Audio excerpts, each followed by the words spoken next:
How many picks are too many? Apparently that number does not exist for Craig Conroy. The Calgary Flames pull the trigger on a Mckenzie Weegar trade that brings back 3 second-round draft picks, all in the year 2026, which is fantastic. A prospect and defenseman, Olli Maatta. As a wise man once said, stop the rebiggle and bring on the rebuild.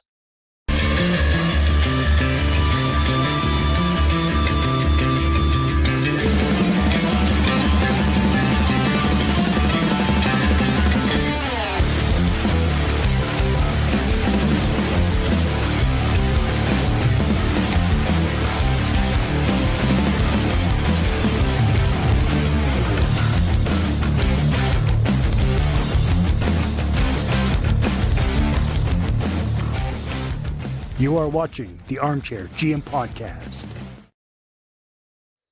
And of course, that wise man was none other than Dylan Simpson. How you doing, buddy? I'm all right. Just getting over a bit of a sickness, but I got to say that trade today certainly made my mindset a little bit better. It's about time the Calgary Flames do something proactive. I have been saying all over the place that they're not a proactive team, and that I didn't think anything was going to happen, anything significant, because none of these guys are expiring or demanding trades or anything like that.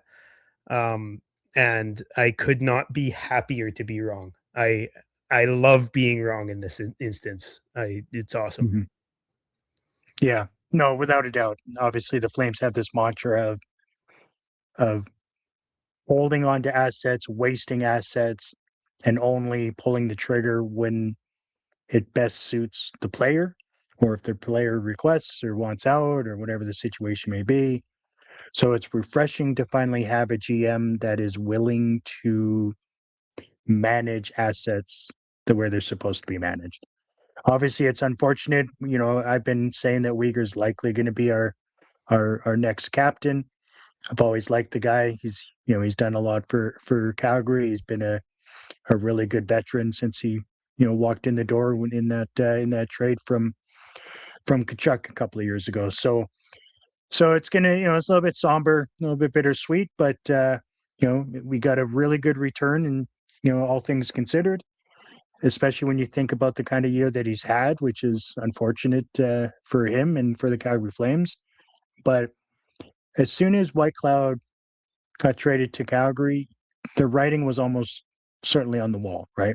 It made that trade doable, possible, and almost mandatory. Because Whitecloud has kind of made an impression and has been, he's been a really good addition. Not saying that we're even going to keep Whitecloud, but it made that possible, or that possibility just that much closer, right? I think given that trade, I felt it was either going to be one of those two that were going to move. I certainly didn't see it being Weegar in this fashion, but I'm pretty excited about what Greg was able to pull off with this one. Yeah, I didn't think it was going to be Weegar either, and honestly, when about 3 hours before the trade happened, when the I guess Friedman came out with tweeted the framework of the trade before both Weegar and Olli Maatta had to waive their no trade clause. Actually, I was surprised that it was Weegar. And in the same vein of Whitecloud coming in, making either a Weegar or a Whitecloud trade out mandatory or likely, I think that Maatta coming in makes a Hanley or Pahal or maybe both very, very expendable. And I'm very interested to see, like even Craig Conroy said earlier today that Hunter Brzustevich is probably going to be back up for a while. Maybe not right away, but in the not too distant future, we're going to see Hunter Brzustevich back in.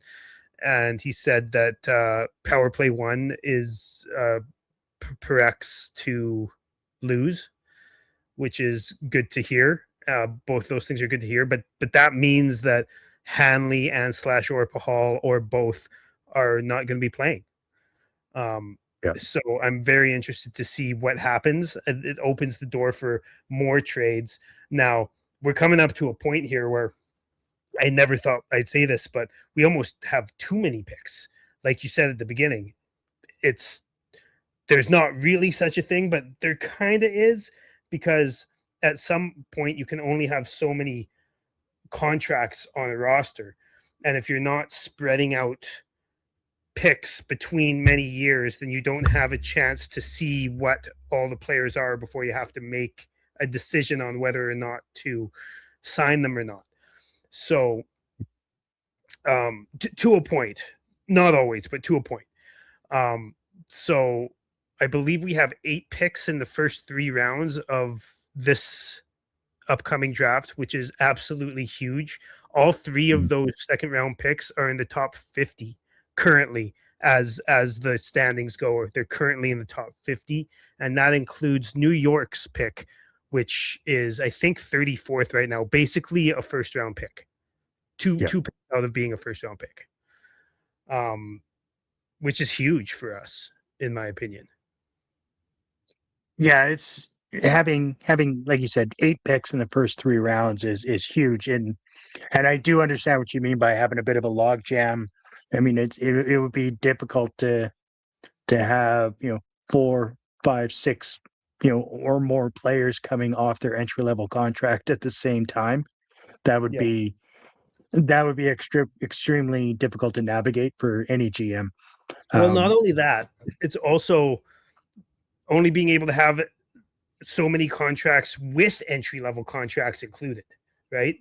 True. So at some point, you're going to have to let a bunch of players walk, and you might let the wrong player walk if you don't have enough time to see what they are before you sign them.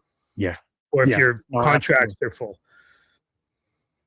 Yeah, no, that's a fair assessment as well, right?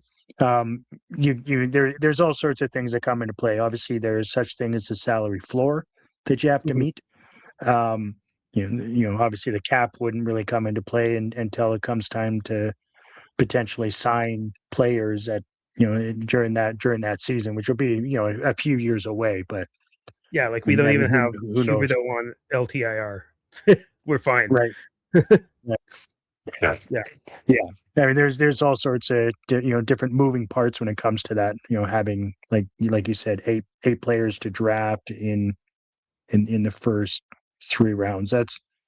That's pretty remarkable. Really, and we're not even at the deadline. We still have a couple of days to go. So, can we get a third round pick for Hanley, or can we?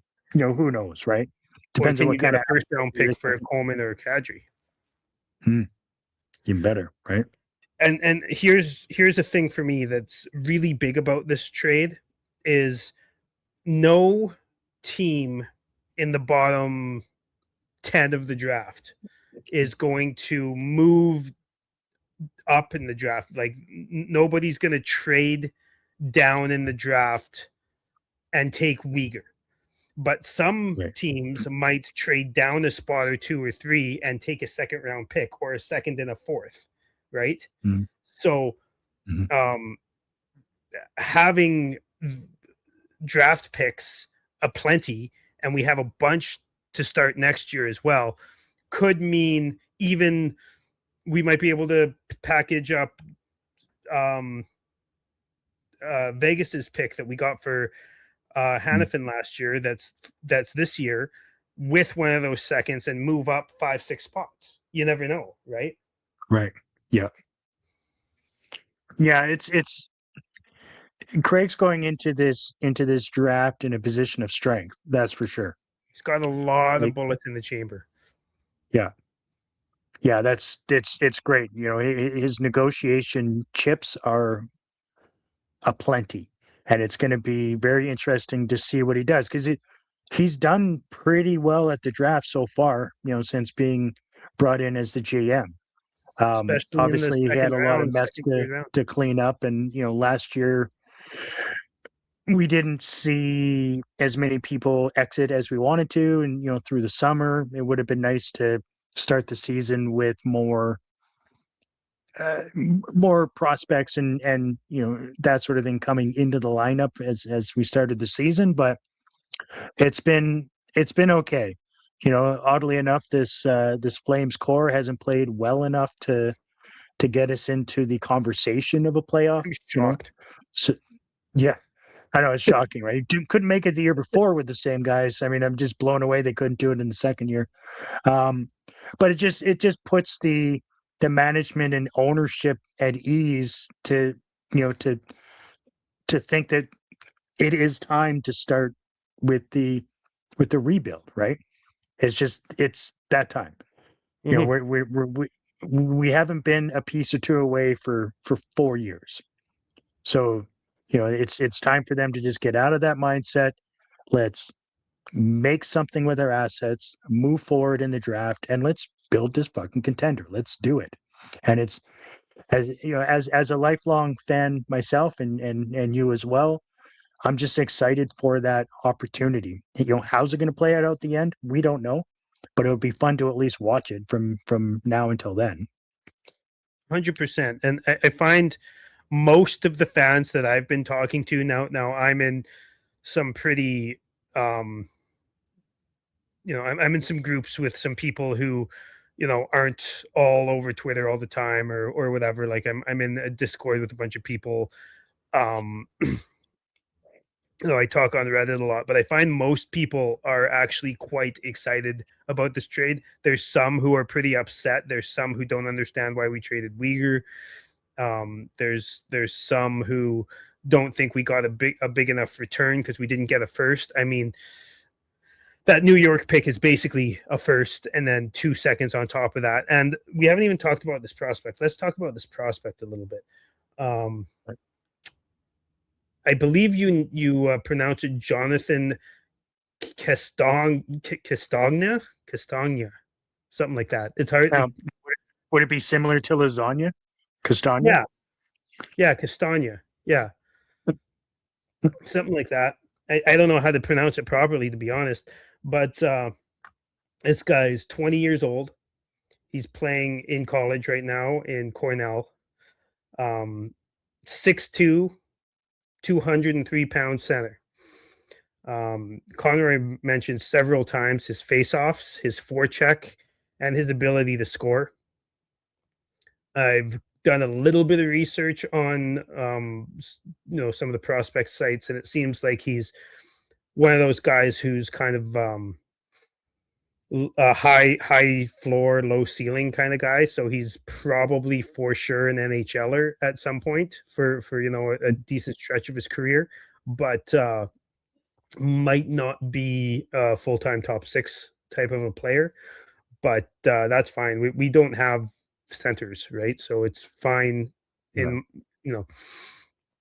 and he's been scoring pretty good. He's over a point per game, I believe. He's got 32 points in 29 games in the NCAA, which is nothing to sneeze at. That's Coronado-ish numbers. Less goals, more assists, but still. Yeah, no, and that's all fine. Like you said, we do need centers, especially if we're entertaining the concept or idea of moving Kadri out in the very near future. Yeah. So we're going to need, obviously he's not the guy that's going to come in and do that, immediately. I get that, but we're going to have those cupboards filled up with available prospects, and he fits a need. Is he going to come in and be anything more than a bottom to a middle six guy? Who knows? I mean, I really don't know much about him. I've never actually seen him play. I watched a couple of YouTube clips, after they announced it. It seems reasonable. We'll see what comes of it. I think for me, it's not the main piece here, obviously, but it is a piece. I think getting those 3 second-round picks. I know. I mean, would I rather have a 1 first round opposed to the 3 seconds? Probably not. I mean, it would be nice, I guess, but I mean, second-round picks are the sleepers, right? Those are the ones where you get to select your middle 6 guys, and they, every once in a while, one of them surprises you and becomes a top 6, guy for many years. I mean, there's nothing wrong with second round picks, and especially if you can pull 3 out of them in that deal. And the way I look at it too is like, obviously not all second round picks make the NHL, but the way I see it is you get the odd superstar out of the second round. Now, are we going to draft one with one of these 4 picks? Who knows, right? We're years Yeah. away from knowing that. But you get more of a chance of doing that than having one, like what Utah is going to end up picking, like 20th or something like that. Now, you could get lucky with that pick too, but I think you're more likely to get lucky with one of your, you know, 34th to 50th picks if you have 3 of them than you are with one 20th overall pick.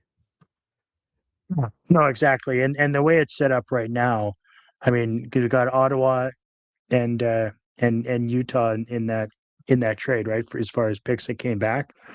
So, I mean, depending on how things move, like right now, they're only 3 positions away. Like, there's a chance that we can actually pick back to back in the second round, which would be pretty remarkable as well, right? There's 1 point separating the 2 teams at this time. So, I mean, who knows what the prospect of that being? I mean, who knows? But it's worth it's worth watching the standings even just that much more now, right? Before it was like, okay, now I'm looking at the bottom 5. Where are we going to slot? Where are we going to slot? Now we actually have a reason to scroll up and see what's happening at the 16 to 20 mark and see if there's something we can pull out of there. I think it'd be really cool to pick back to back in the second round. And one thing too is I'm not going to go out and say we should target these guys because I haven't actually watched them play, but I've heard lots of good things about the Ruck twins. I believe one of them slated to be around the 25th pick, between the 20th and 25th pick, which should be around where Vegas picks, which obviously we have that pick. And then the next one is supposed to be like a early to mid second rounder. So that's, a possibility. That there's the Morozov kid. There's quite a few like mid to late second rounders. Early to late second rounders and mid to late first rounders that it kind of seems like there's not a whole lot of a gap there. So having a bunch of them is kind of like having a bunch of stabs at guys that could all go around 20 to 25. Pretty easy. Yeah. No, exactly. And having the Rangers second round pick, I mean, right now they're 30th, right? I mean, that's just, a pick or 2 right now away from trading for Colorado's first. You know what Exactly. I mean? It's not that far off. It's, depending on where the standings end up at the end of the season. I mean, I would suspect that the Rangers are going to be picking top 3. Or at least top 3 odds, for sure. Not yet, right? Top 3 in the second round, for sure. Yeah. I'm excited about the trade. Let's talk about Weegar for a bit, because obviously he's had a really tough year. It seems like pretty much every one of his decisions on the ice has been an absolute disaster this year, which is really hard to watch because both you and I have been really big fans of his on and off the ice since, like you said earlier, since he stepped on the ice for the first time, before he even stepped on the ice for the Flames. Big fans of Weegar, and it sucks to see him go, because I do think he's a good leader, and I do think that he's a good influence on the younger players, and adds to the culture. Not that I don't think the Flames have a bad culture anymore. They did a few years back, but I'm not overly worried about that anymore. But Weegar was just a good guy to have on the team, and it sucks to see him go. But this is proper asset management. Sometimes you got to see guys go. Mhm. He should have traded Giordano instead of letting him Right. go to Seattle for free. We should have traded, a bunch of other guys again a couple years before we did. We should have traded some of these other good guys who were good players for the team before we did, and it's cost us years later. Mhm. So I think it's just as much as we both like Uyghur, it's a good trade, and it's good asset management, and it's good for the crest on the front, even if it's not good for the name on the back. Yeah, absolutely. I mean, like you said, we're both big fans of Uyghur, on and off the ice, and he has struggled this year. He'll be the first to tell you that. I think, personally, I think he's been trying to overcompensate for the fact that he's been struggling, and it's snowballed and has made it much worse.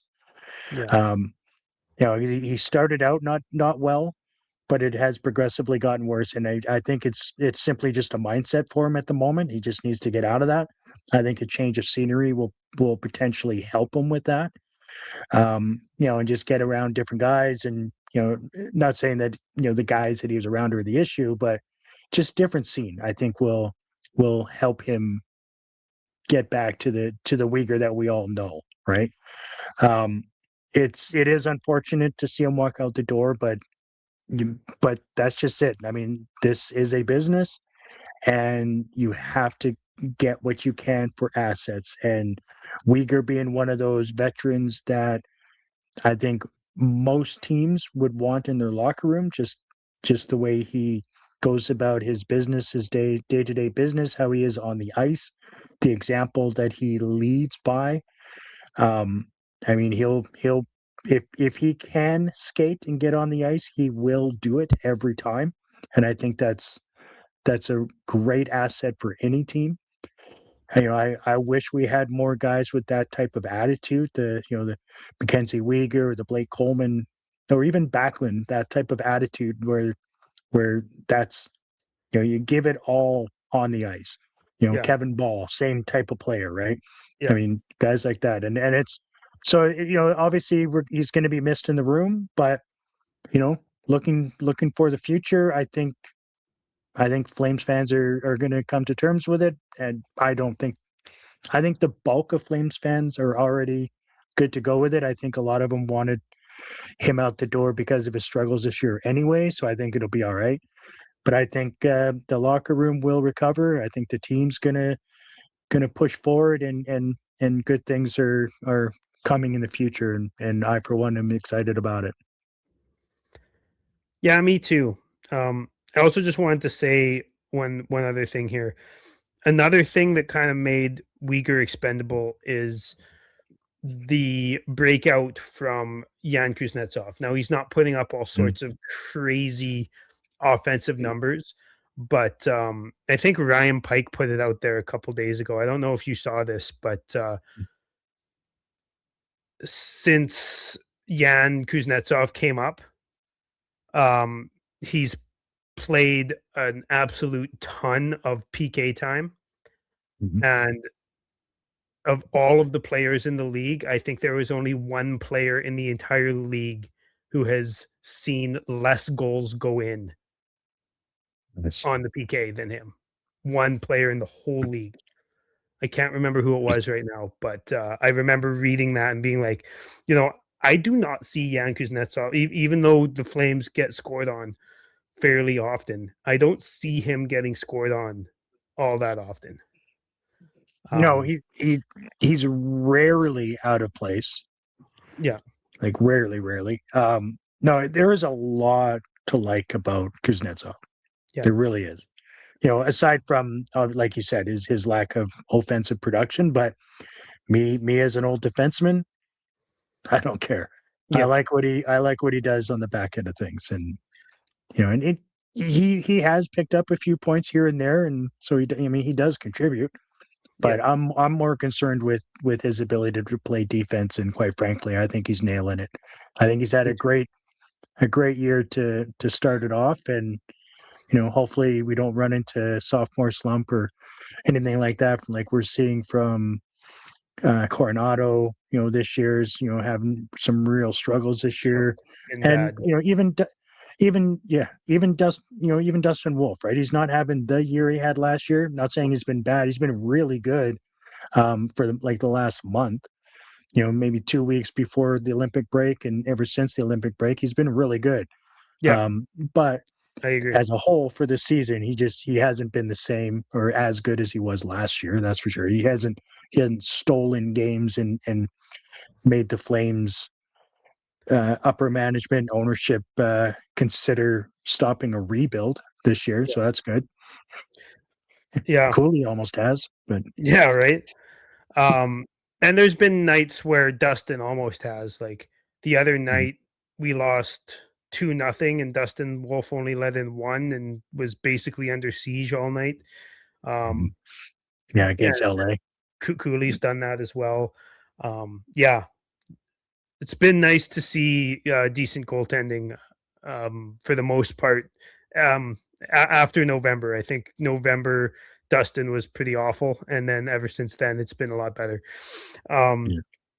Also, another thing I guess that made is starting to make Mckenzie Weegar at least a little bit more expendable. One of the reasons why he's been traded is the emergence of guys like Zane Perek and Hunter Brustevich, who's down in the minors right now, but by all accounts shouldn't be. I think he's easily one of the top 6 on the Mhm. team, and Zach Whitecloud, who's been very good since stepping in.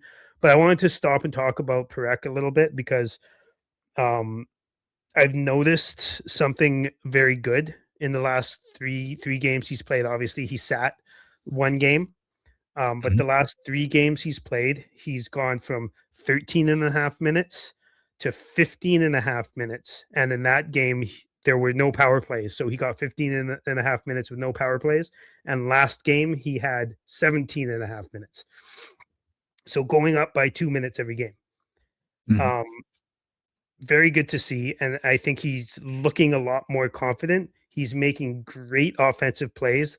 There's the odd defensive bumble, but for the most part, I don't even think he's been close to the worst defenseman on the team those days defensively.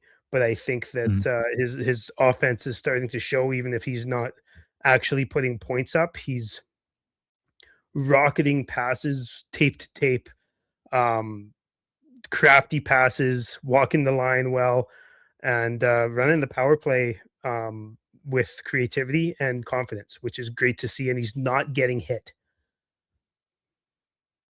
He has avoided the hits for sure. He's had a number of defensive zone gaffes, which we kind of expected. Yeah, And I'm hoping that he's continuing to work on that and figures that out. He has been very good offensively in the other zone, aside from holding the line, which that's another topic for another day. Um, one thing that I mean, one thing that does trouble me if he's going to struggle at defense is he's had 1 point in 16 games, right? One assist so yeah, far this year. So he needs to start producing more. So if you're not going to be phenomenal or even decent at defense, you better be really good at the other end and yeah, start producing. for But sure. And I think that's going to come because I see the offensive flair. I think one of the problems is, um, I mean, he's passing to fucking Joel Farabee out there. Uh, Mhm, he's mhm, he's passing to Morgan Frost out there. He's passing to those types of guys out there most of the time, and Joel Hanley. You know what I mean? His yeah. D to D his D to D passes are going to Joel Hanley, um, and I'm not putting it all on the other players because he isn't scoring either. Um, Mhm, but excuse me, he's finding ways to get shots through, and that's something Weegar hasn't done well this year. Ball has been okay at, but none of the other guys have been very good at this year. So mhm. it's just nice to see that somebody's doing it and being creative. Um, Yeah, because once he starts producing, he's going to take off, I think. Yeah, I mean, I certainly hope so. Once he's in the offensive zone, he's looking very good. His breakout passes and zone exits are not good at the moment. I 100% disagree with that. Really, Dude, yeah. his I mean, breakout passes, his zone exit skating aren't all that great. I'll give you that, but his breakout passes are amazing, like straight up amazing. That's the biggest thing that I like about him. He's rocketing passes tape to tape down 2 zones. He Like royally fucked up 3 of them quite a last few. night. Oh, 2 of which almost ended up in the net. He's been making a ton of them. Yeah. Okay. But anyways, like I said, he fucked up 3 of them last night. They were atrocious, and which is the reason why I wanted to bring him up tonight. Anyways, is because of the passes that I've seen. Anyways, I disagree with that. I mean, yeah. yes, there's been a couple bad ones, but there's been so many good ones. I'm okay with that. Sorry. All right. Well, as a defenseman, I'll tell you, he needs to work on it. Sure. He messed up more than he didn't last night. You and me are going to argue about this for the next 10 years. Okay, good. All right. As you can probably tell, I'm not feeling very well, so I'm not going to keep going for very long. Is there anything else you want to talk about? No, that's probably it. Just on the off chance that it ever gets back to Weegs from this episode, I just want to say thanks for your time in Calgary and good luck in Utah. You too, me as well, man. Loves your time here for the most part. The last few months has been a little rough, but absolutely loved having you here, and hope maybe even to get you on the show one day. Mm-hmm. Yeah, that'd be cool. Yeah, that'd be cool. I just want to thank everybody. We're going to try and get this episode up on the night of the trade. So obviously, whoever's going to be watching this when it first goes up, I apologize for the late night, but it was worth getting out there and just giving our 2 cents on the great job that Conroy did on this Mckenzie Weegar trade. Well, we're going to try and do another episode in the evening of trade deadline day, which is Friday coming up. So we're hope we can get some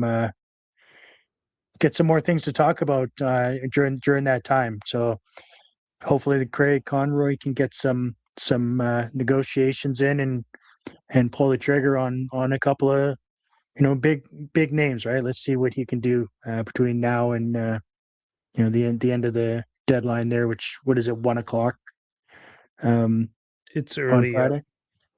Yeah, so hopefully he can get something accomplished between now and then. I feel like all signs are looking good. Yeah, all signs are pointing that direction, which is refreshing and nice to see. Thanks for tuning in, everybody. Like always, like and subscribe. Please share the video if you can on your socials, so other people can reap the benefit of Dylan's shiny disposition coming through on a daily basis on every episode. Plus, who doesn't want to look at my beautiful face? As always, go Flames. Thanks for tuning in, everybody. Cheers.